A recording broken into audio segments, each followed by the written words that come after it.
Certainly power in the blood. Open your Bibles to the book of 1 Thessalonians this morning.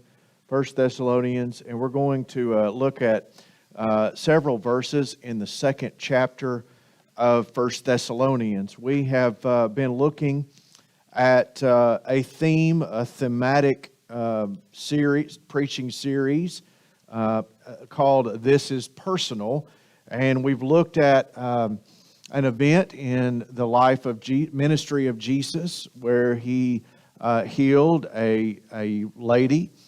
We have looked at the evangelistic efforts of Philip as he helped a eunuch.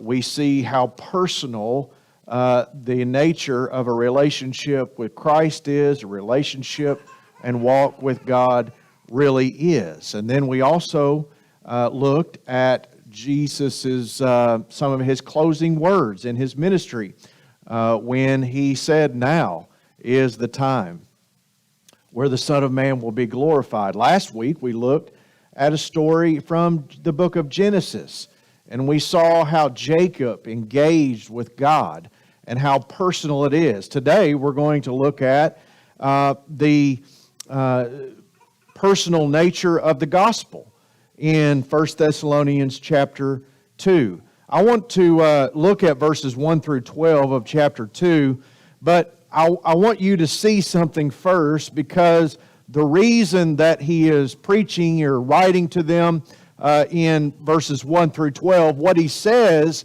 in verses 1 through 12, it really is a result of what happened in their initial visit to the city at Thessalonica. When Paul and Silas go to Thessalonica, they come there and they have one goal in mind. It is to share the gospel with people in this city, people that did not know God. They had no experience. They weren't a member of a church somewhere. I have been thinking about this all week, and I'm afraid sometimes our efforts are oriented to the wrong group. Sometimes we will run across someone, and forgive us, Lord, forgive us for even having these ideas or these thoughts, but I don't think I'm speaking anything foreign to you today. But sometimes we'll run across someone and we'll say, well, it's good to meet you. I'm glad that I've gotten to know you, and then you start thinking, you think, well, this person is a member over here at this other church, and maybe they'd like to come and join our fellowship. And we seem to spend a lot of time and energy soliciting people from other churches. Now, you may not think that we do that, but people do that all of the time.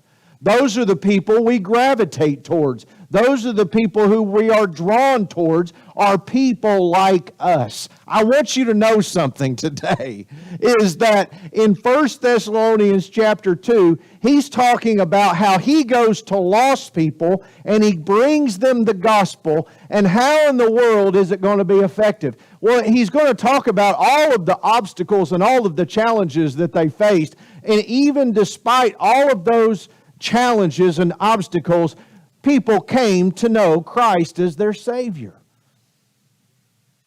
Got real quiet in here for a minute. Oh, maybe you're sleepy. I don't know. But sometimes we look at another person and we think it's impossible. They're never going to believe. They're never going to receive the gospel. They're never going to ever cut. You'll never see them darken the door here. Well, I thank God for missionaries. Thank God for people who don't believe like that. Thank God that He calls men to go into His service, and they boldly proclaim the gospel even despite the challenges. Now, other people, there's a lot of naysayers, aren't there? There's naysayers that it'll never work. Well, Paul and Silas did not listen to those people. Paul and Silas listened to God.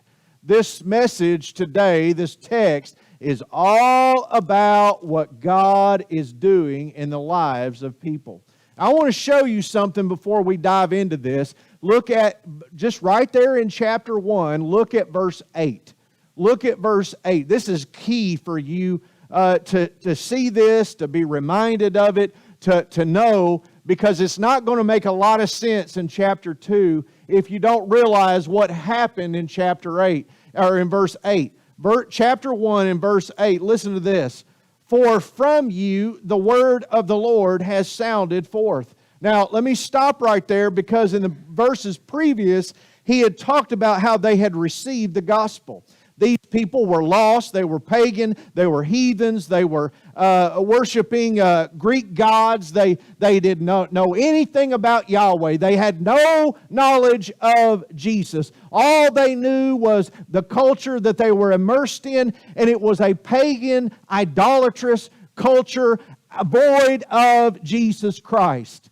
But when they heard the message that God put on Paul and Silas's hearts, when they heard the gospel message, when they heard the preaching of the cross, they believed.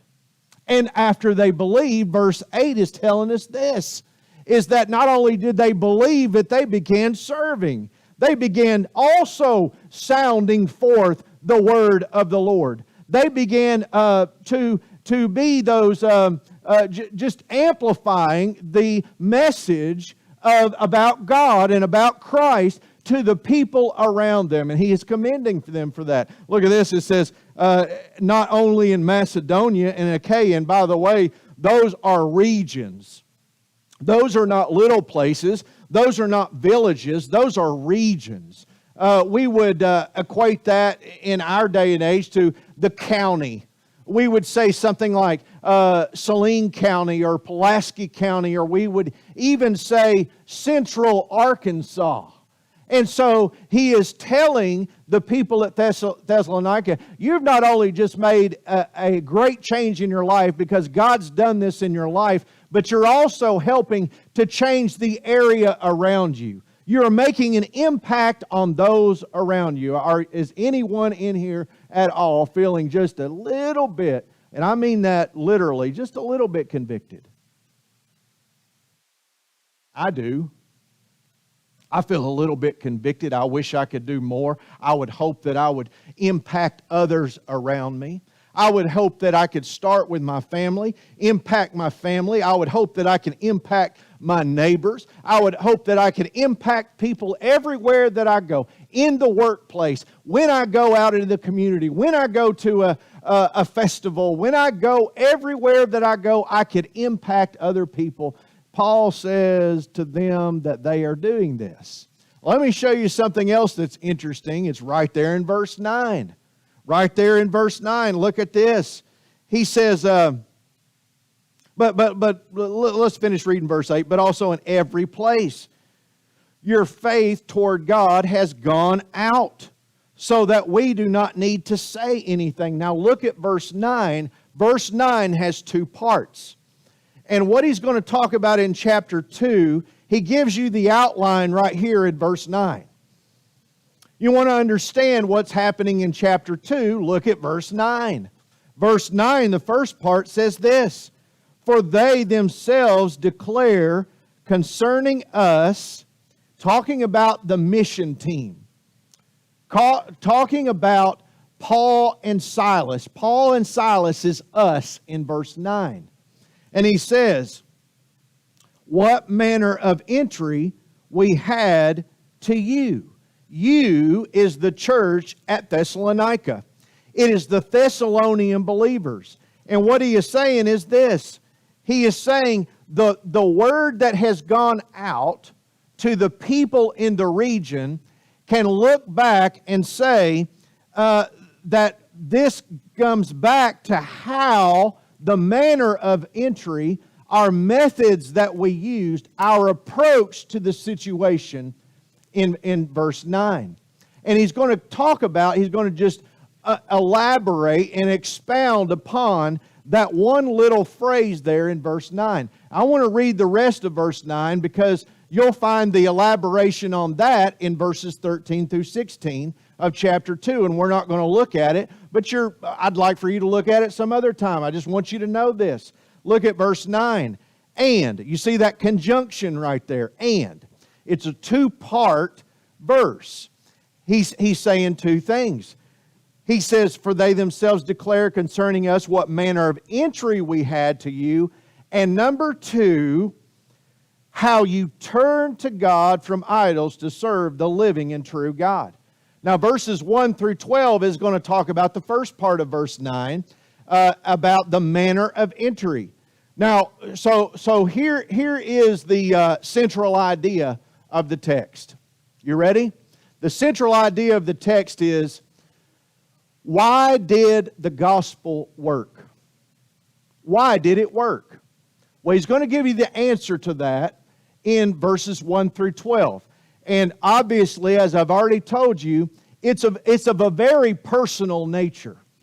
It is one person to another, but God is working through the people to send the gospel out. Now, there's some very important things that Paul is going to talk about as he works through people to send his message. I want you to know this morning that when you preach the message of the gospel, it is not your message. Okay? It's not your message. And Paul and Silas go to great pains to make it clear that it's not their message and it's really not about them.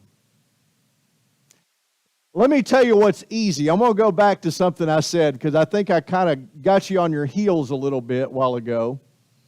It's easy to relate to fellow believers. It's relatively easy to get when you meet a fellow believer in downtown Benton, to strike up a conversation, to build a relationship with them, and to get them to come to church.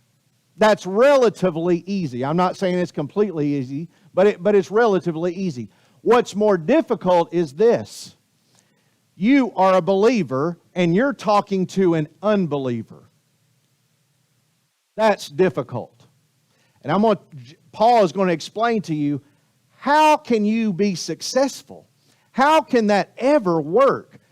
I have met people, I have talked to people who seem to convey, I get the idea from them, is don't even try.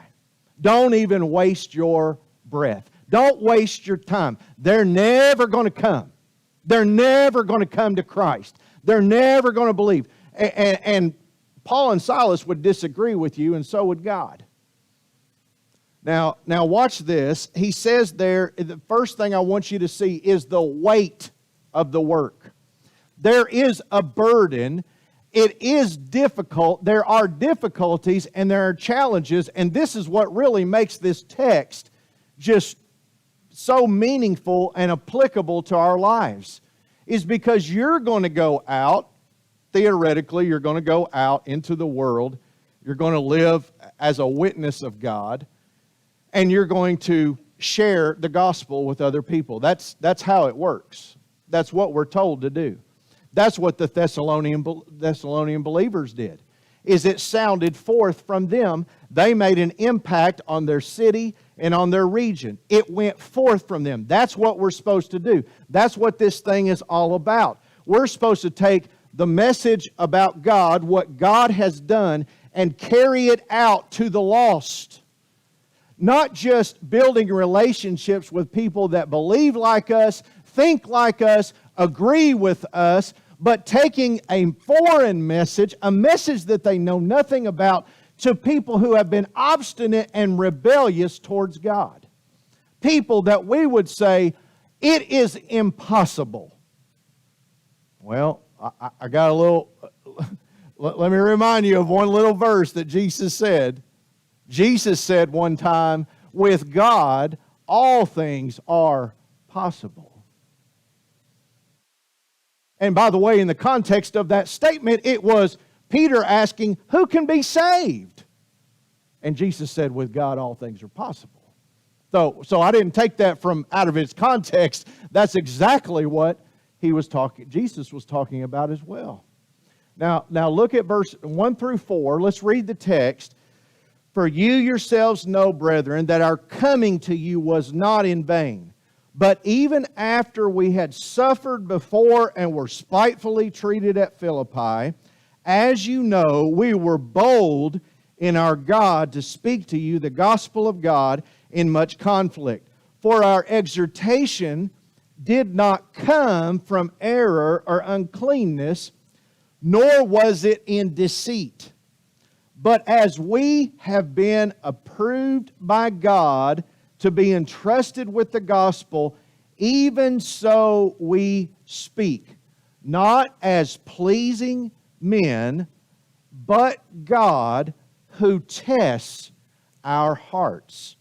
There's a lot here, and I already know that I have a message today, and I'm not going to have time to really go into every single detail as in depth as I really want to. But y'all pray for me, and I'm going to pray that the Lord and the Holy Spirit will help me be concise today.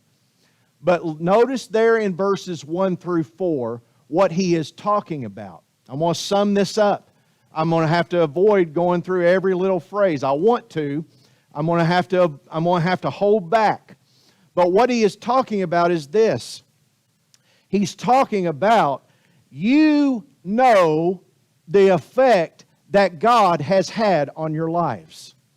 You know the significance of Paul and Silas bringing the gospel message to them. How do they know?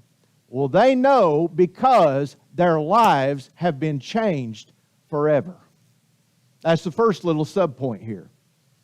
The second thing that he starts to talk about is this.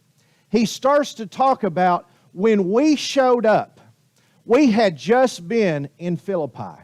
We had just, you know the story of the Philippian jailer, right? Paul and Silas were thrown into prison for sharing the gospel. Now let that sink in for just a minute. I have never been thrown into jail for sharing the gospel. But if I had, or if you had been thrown into jail for sharing the gospel, usually when you go to jail, you don't do that again. Or at least it makes you averse to doing it again. It kind of gives you a little bit of a sick stomach if you have to go to jail. Okay? They went to jail. Not only did they go to jail, but they were denied their rights as Roman citizens. Because Paul was a Roman citizen and he was not supposed to go to jail. They threw him in jail, and not only that, they were beaten. They were stoned at Iconium. They were beaten at Philippi and thrown into jail. Now, when you go through something like that, a lot of times you just go ahead and quit doing that, right? Paul and Silas did not quit doing that. They went ahead and proceeded to follow the call of God. The Spirit of Jesus met them as they are going on their way and said, go into Macedonia. So Paul and Silas, and I was talking a while ago about being adaptable to changing circumstances. Paul and Silas were set on going to Asia. They were going to go somewhere else. But the Spirit of Jesus came and met them and said, no, you need to go over into Macedonia. Paul and Silas's travel plans changed. And so then they go over here to Thessalonica. And they preach the gospel to people. There were challenges upon challenges upon challenges. When they show up with black eyes, when they show up with a swollen nose and a swollen lip, people are going to say, well, what happened to you all? Look like you've been drugged behind a horse or drugged behind a wagon. You all been beat up. Well, what it looks like is that they're criminals. That's what it looks like. That's why he says right here, he says, after we suffered before and were spitefully treated. That word there, spitefully treated, in the Greek, it's shameful. Shamefully treated. They were put to shame. They were shamed as people in their culture. Now, we don't know a lot about this. We don't live so much in a honor /dishonor society. But their society and culture was built upon honor and dishonor. You show up with a black eye and bruises all over you, you have been shamed. You have been dishonored. You are a nobody. You have lost all respect for anyone in that society. And so they show up, they don't have any status at all, and they begin to attempt to preach the gospel. Most people would say, Paul and Silas, y'all need to go somewhere else. Y'all need to heal up first. Y'all need to hide out for a while, because you're going to have to come to these people in a different way. You're going to have to come with prestige.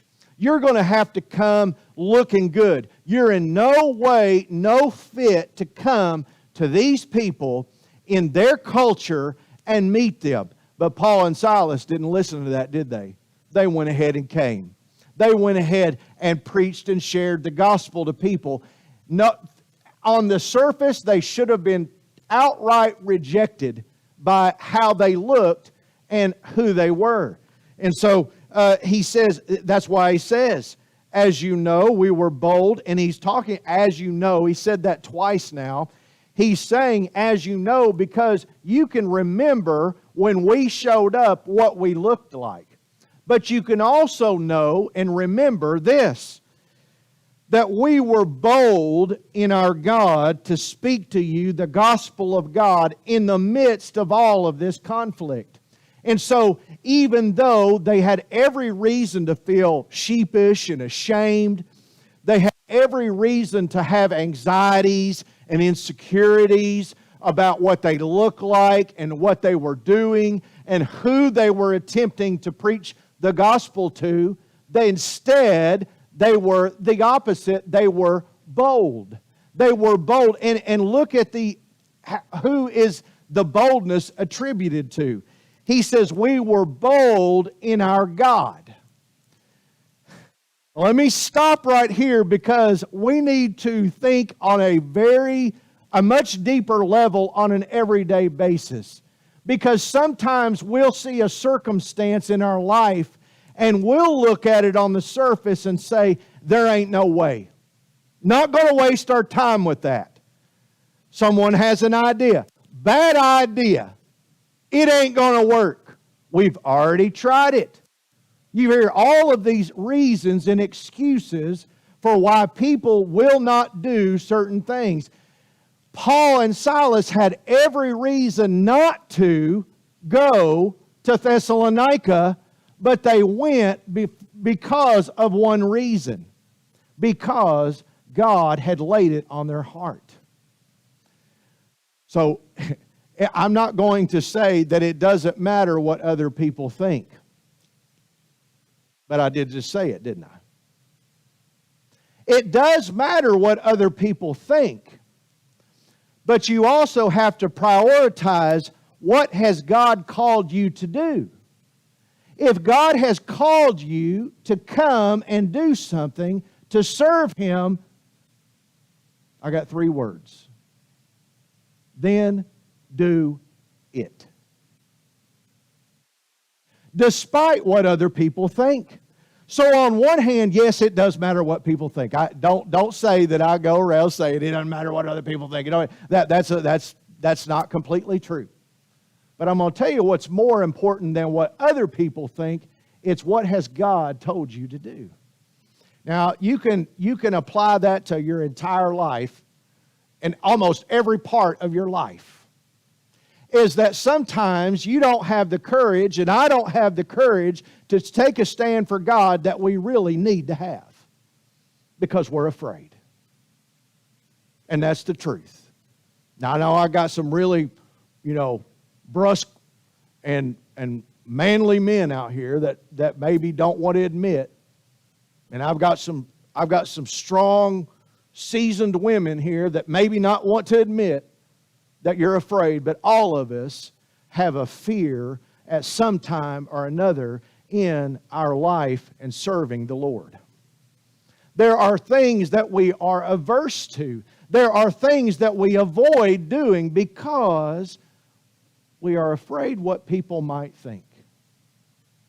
We're afraid, I'm going to tell you, it's getting deep in here, isn't it? We're afraid to lose.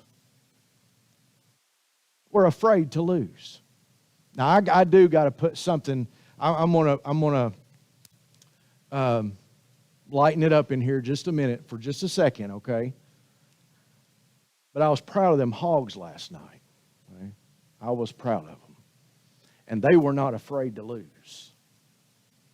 And that's why they did so good. Is because they went out there, they knew they had prepared, and they went and they played hard, despite what everyone else said. Now, I'm not a gambler, I'm not a bettor, but Vegas said that they were 18-point underdogs, okay? So here, I've lightened it up in it. But hey, did they listen to that? No, they didn't listen to that. Now let's get back to our series. Let's get back to the Bible.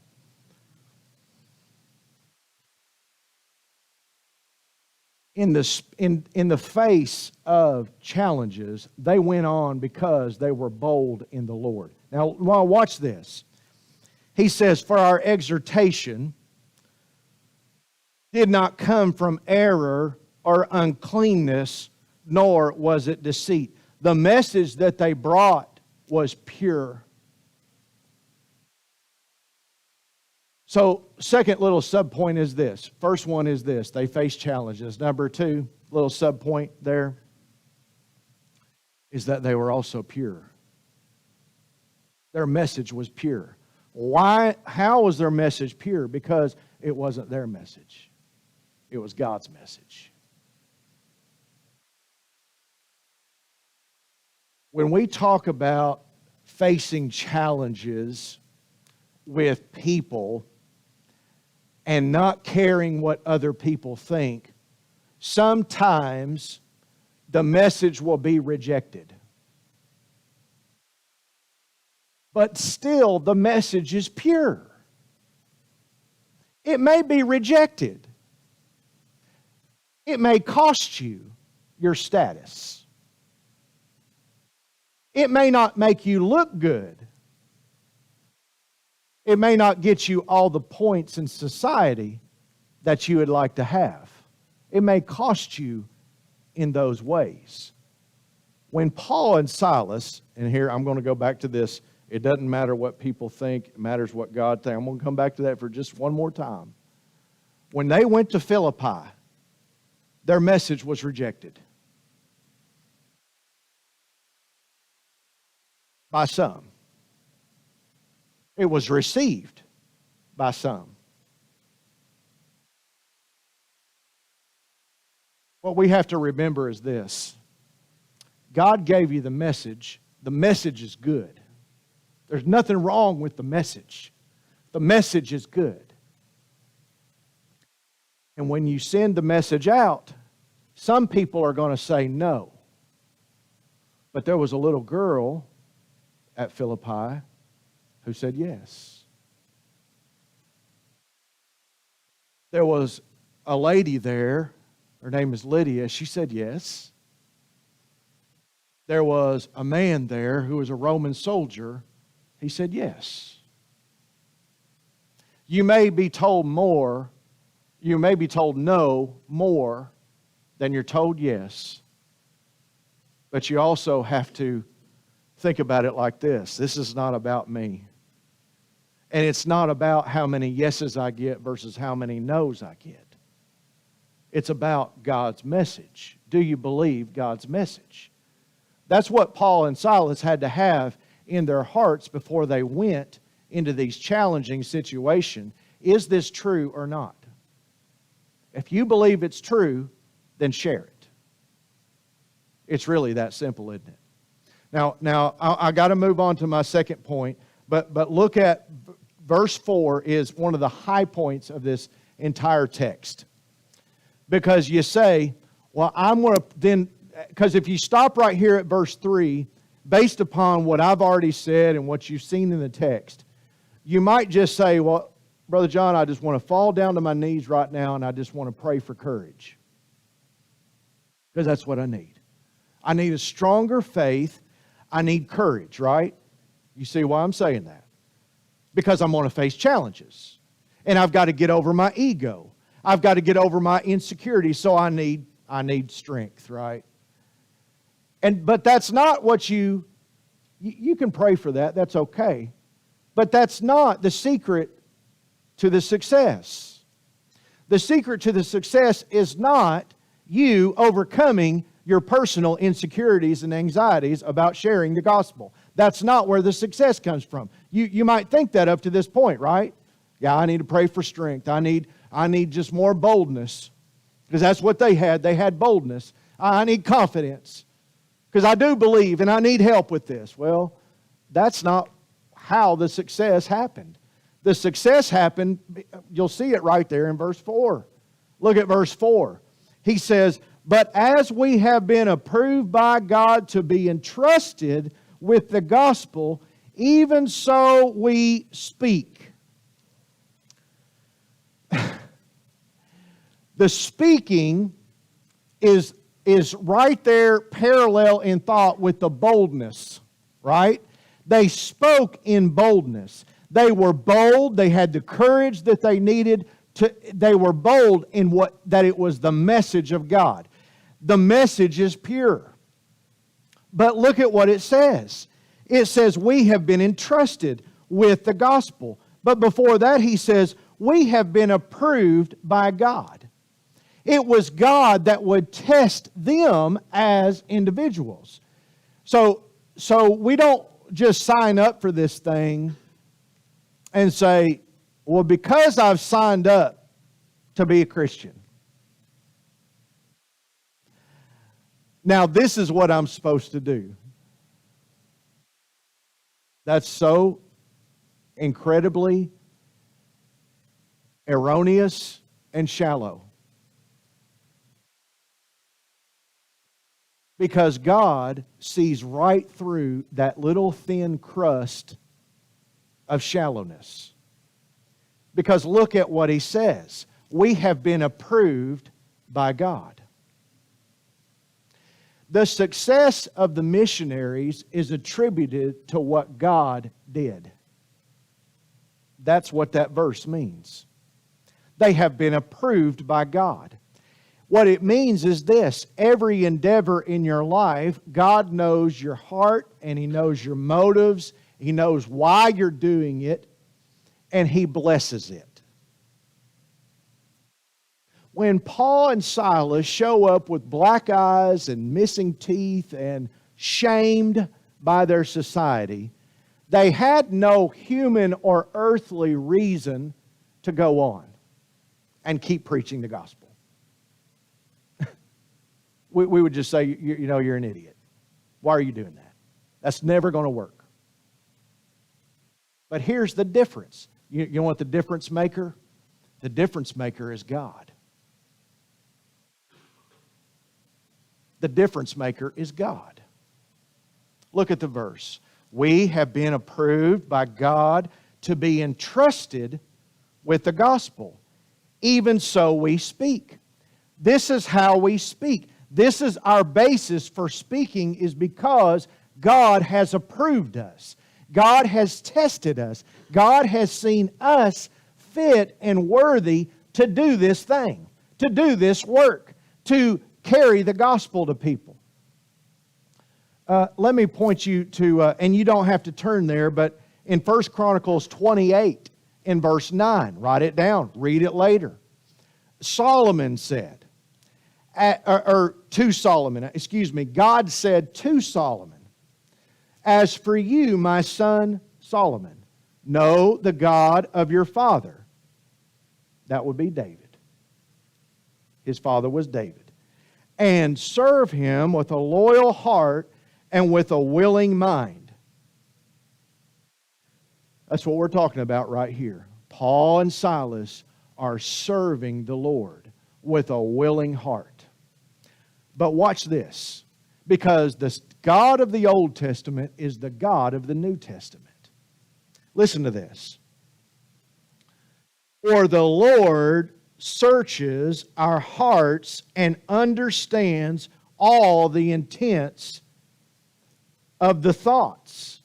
If you seek Him, He will be found by you, but if you forsake Him, He will cast you off forever.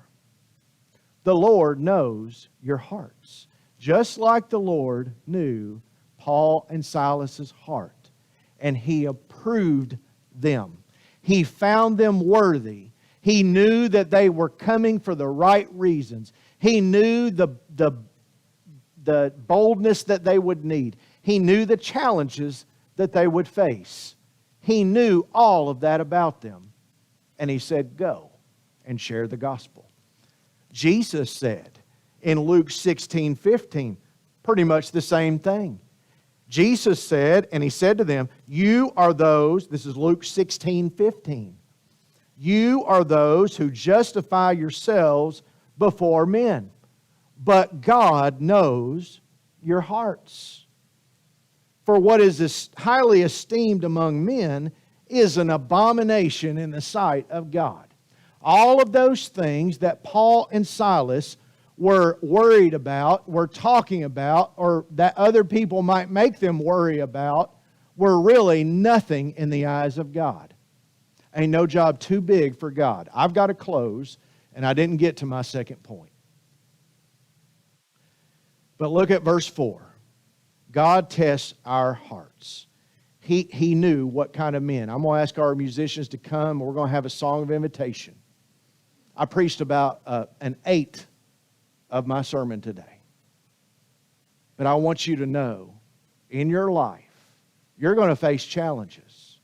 If God told you to do it, then do it. Believe Him. Trust Him. He will bless it. As we stand, as we have a song of invitation.